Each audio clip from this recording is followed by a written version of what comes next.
ముక్కోటి ఏకాదశి పర్వదినాన్ని పురస్కరించుకొని నగరంలోని వైష్ణవ ఆలయాలు పుణ్యక్షేత్రాలు ముస్తాబవుతున్నాయి.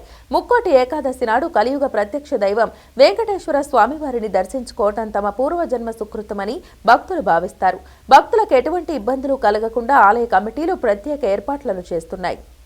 ఏడాదికి 24 ఏకాదశులు వస్తాయి. సూర్యుడు ఉత్తరాయణానికి మారే ముందు వచ్చే ధనుర్మాస శుద్ధ ఏకాదశినే వైకుంఠ ఏకాదశి లేదా ముక్కోటి ఏకాదశి అంటారు.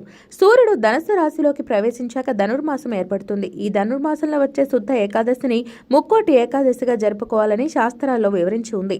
ముక్కోటి ఏకాదశి రోజు 3 కోట్ల దేవతలు భూమిపైకి వస్తారని శాస్త్రవచనం. ఈ రోజున వైకుంఠ వాకిళ్లు తెరుచుకొని ఉంటాయని, వైష్ణవాలయాల్లో గల ఉత్తర ద్వారం వద్ద భక్తులు తెల్లవారుజామునే భగవంతుడి దర్శనార్థం వేచి ఉంటారు. ఈ రోజు శ్రీ మహావిష్ణువు గరుడ వాహనంపై ముక్కోటి దేవతలకు భక్తులకు ఉత్తర ద్వారంలో దర్శనమిస్తాడు. కాబట్టి ఏకాదశిని ముక్కోటి ఏకాదశి అని పేరు వచ్చిందని అష్టాదశ పురాణాలు చెప్తున్నాయి. వైకుంఠ ఏకాదశి పర్వదినం సందర్భంగా విజయవాడ లబ్బిపేటలోని శ్రీ వెంకటేశ్వర స్వామి ఆలయాన్ని సర్వాంగ సుందరంగా తీర్చిదిద్దారు. మంగళవారం తెల్లవారుజాము నుంచి భక్తులకు వైకుంఠ ద్వార దర్శనం కల్పించేందుకు ఆలయ కమిటీ ఏర్పాట్లు పూర్తి చేసింది. కలియుగ దైవం ఏడుకొండల వాడిని దర్శించుకునేందుకు భారీ సంఖ్యలో భక్తులు తరలివచ్చే అవకాశం ఉండటంతో పకడ్బందీ ఏర్పాట్లు చేస్తున్నారు. ఎలాంటి అవాంఛనీయ సంఘటనలకు ఆస్కారం లేకుండా చూసేందుకు పోలీసులు పటిష్ట బందోబస్తు ఏర్పాటు చేస్తున్నారు. వినా వెంకటేశం ననాథో ననాథ సదా వెంకటేశం స్మరామి స్మరామి.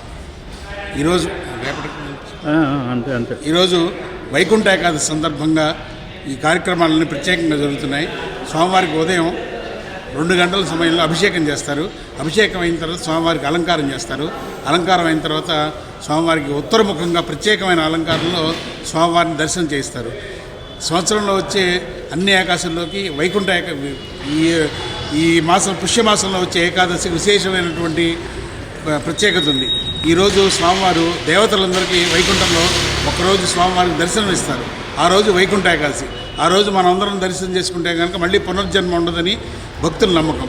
ఆ విశ్వాసంతో భక్తులు భక్తకోటి లక్షల మందిగా వచ్చి ఏ దేవాలయం, హిందూ దేవాలయం ఏ దేవాలయంలో అయినా సరే విష్ణుమూర్తి దేవాలయాల్లో అర్చన చేసి దర్శనం చేసుకుంటే మళ్ళీ పునర్జన్మ ఉండదని భక్తుల భావన. ఓం నమో వెంకటేశాయ.